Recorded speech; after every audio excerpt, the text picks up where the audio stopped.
Hello, everyone. Welcome to another Flower Power Live.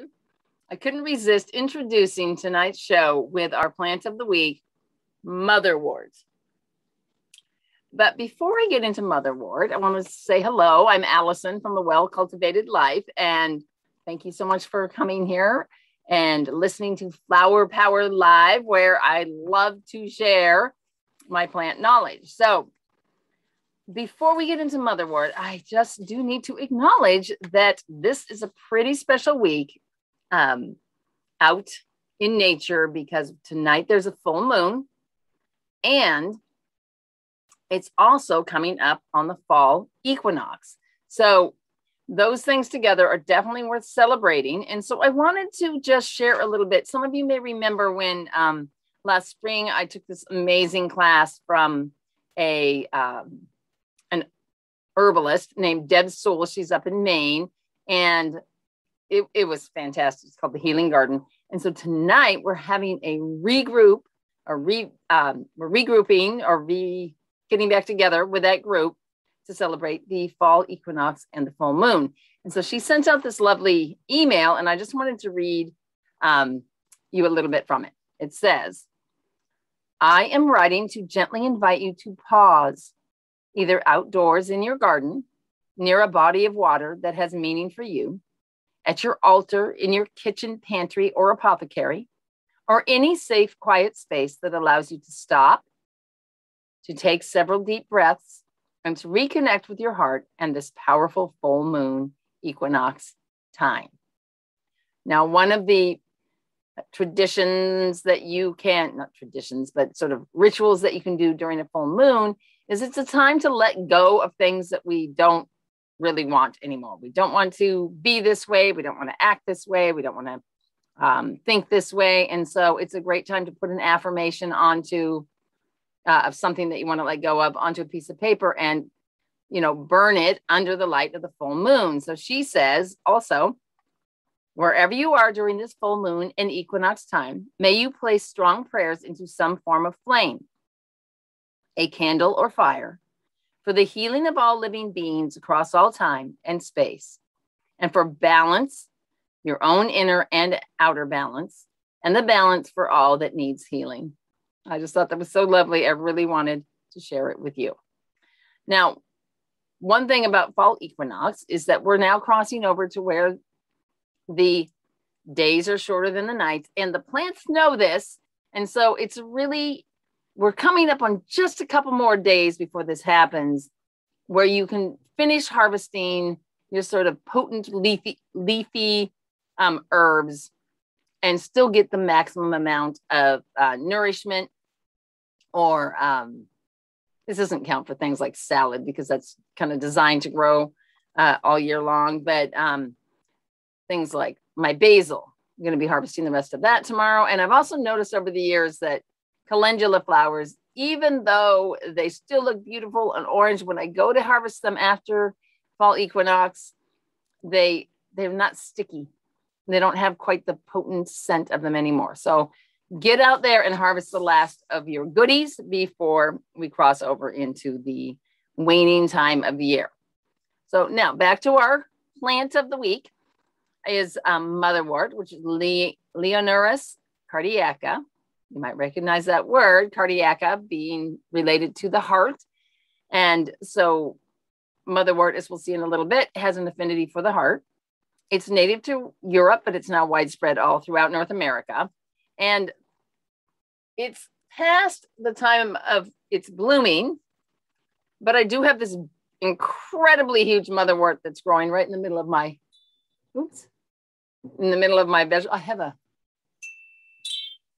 I have a wind chime up above me that I like to kind of ring whenever I need to.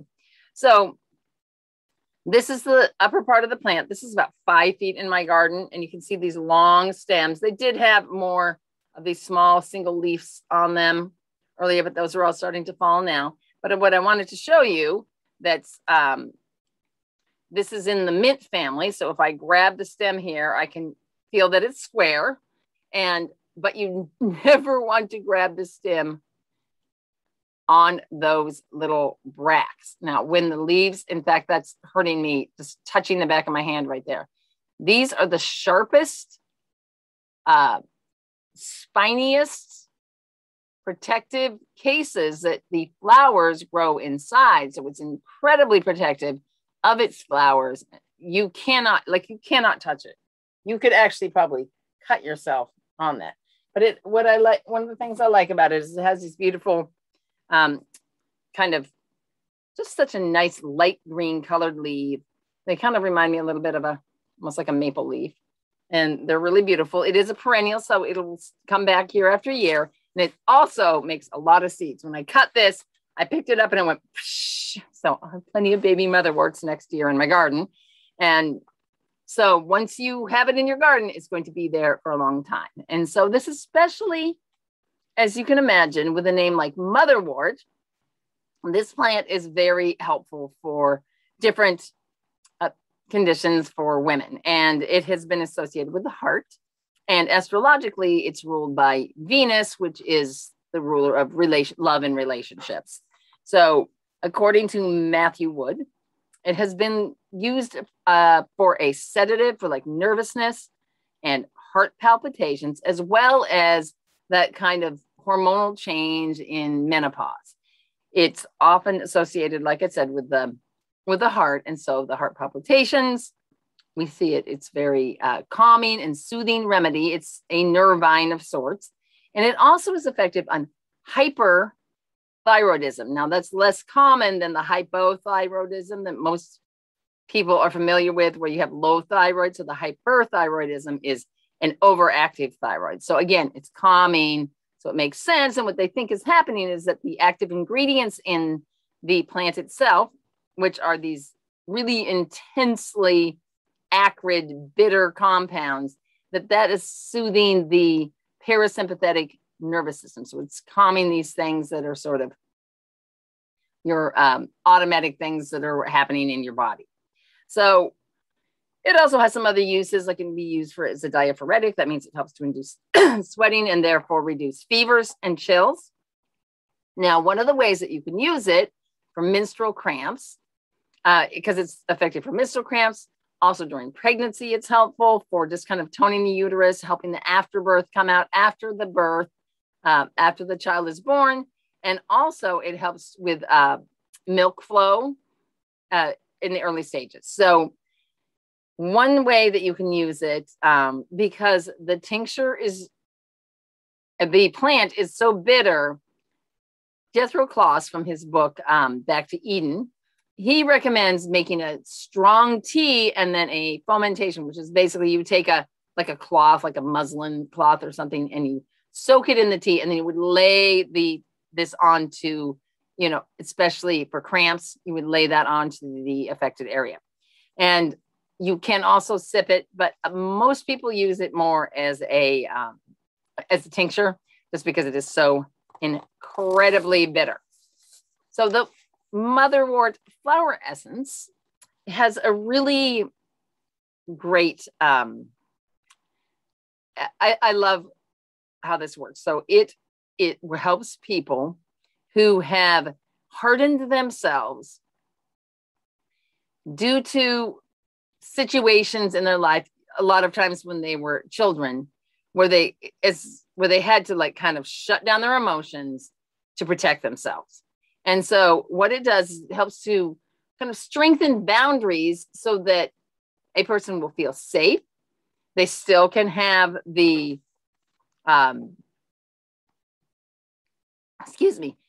still have these outer boundaries, which allows them to express the inner parts of themselves in a softer way. So according to David Dalton, he says that this is especially when a child was punished for expressing your feelings when you were little.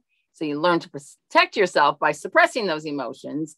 And so it helps us to balance these kind of hard, we do need some hard aspects to protect ourselves, and the soft aspects. And the ultimate goal is to have enough responsibility, as well as the ability to have fun, which means you have a playful and awakened spiritual life.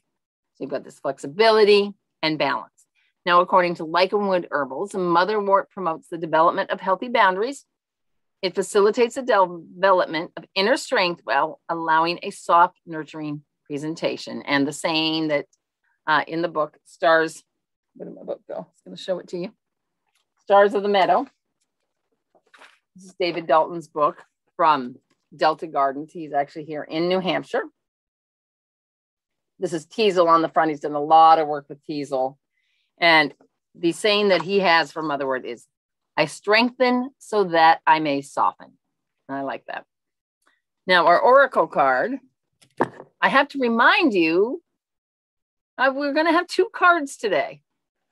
2 cards because, as you may recall, if you've been watching me for a while, last winter or around the turn of the year, I did a Wheel of the Year spread for 2021 using the Herbcrafter's Tarot deck. And so each time I come across one of either the Equinox or one of these midpoints between a solstice and an equinox, then I have a specific card that I already drew for the message for the year.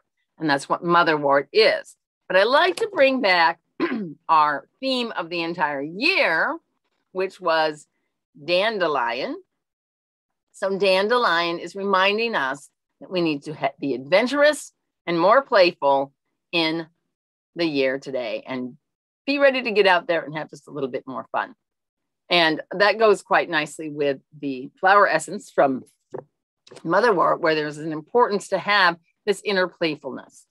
Now, the Motherwort card is the Madre of Air, and the Madre cards means mother, and they represent love, nourishment, and guidance. And they're all, the 4 cards of the Madres are all like kind of safe and nourishing herbs. And so this picture here shows a woman that is cutting down Motherwort with a bowline. I think that's how you say it. It's like a curved knife, kind of like a scythe. And she's harvesting tall stalks of Motherwort. And the sharp seeds are scratching her, but she's okay. She's okay with that. She knows that she's going to get scratched a little bit, but she knows that it's worth it because she's going to get this nourishing herb. So the message from this card is to lead. I'm going to get this in a good spot. It's almost fall equinoxes music. Got to turn my lights on now, and I'm getting lots of reflection. There we go. That looks better. Lead with your integrity, because your choices must be made from this place. So make sure that these choices can be tough. It's like tough to make the right choice. You have to be solid in your integrity. You have to be solid in your heart. But this medicine softens and soothes. And so you can make these from a calm, loving center. So the ultimate message is to remember to lead with love. So when you have to make a tough choice and you're being kind of challenged because one choice kind of goes against what your true beliefs are, you just need to get back into your heart center and make sure you're making that choice with love.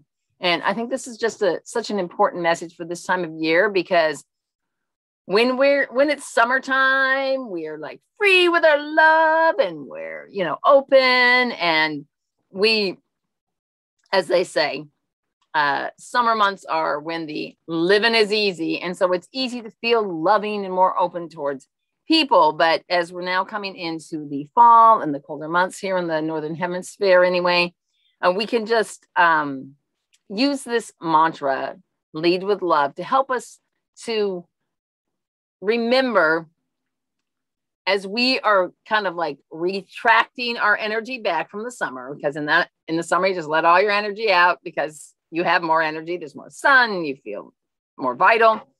And so just like the plants are retracting their nutrients back from their leaves as they're bringing things down back into their roots, we're retracting our energy. And so just bring it back into your heart. This is the important message. So I think this is partly to do with the idea of boundaries. In the summer, we let our boundaries open. And in the winter, we tend to close up. It's more of a introspective time of year. And I have to say that this term boundaries always made me kind of uncomfortable because it sounded just boundaries and absolute. And I never really liked the term, but then when I began to think of boundaries more like a fence, like a temporary fence that you could move, and then you can move the boundary back here. You can open the gate and you can close the gate. So I like to think of boundaries a little bit more flexible like that. And I think that's really a lot more helpful. So what Motherwort is telling us is that for our best results, we need to get calm, centered, and into the heart to make our important decisions. Now, yeah, so we want to pay attention. You know, it's treating heart palpitations and nervousness and these states of kind of anxiety. And so all I could think was, okay, if you're not paying attention to your anxiety levels and to your states of nervousness and you're letting yourself get all agitated, you're going to have to take some Motherwort. And that's a bitter pill to swallow, right? So pay attention, stay in your heart, make your decisions from there, and you will be free of bitterness. You won't have to take the Motherwort. So that is our message from Motherwort tonight. If you joined me for the Come Back to Your Senses challenge this week, thank you so incredibly much. It was awesome. I loved it so much. I hope if you were there, you loved it too. But it was wonderful. And I am definitely going to be running another virtual retreat, probably in about a month, because it was just so great for me. I had guests and I had all kinds of wonderful things. So if you were there or if you missed it, don't worry, I'll be doing another one coming up soon. Until then, you can follow me on Instagram at Cultivate My Life, or on Facebook. You're already here.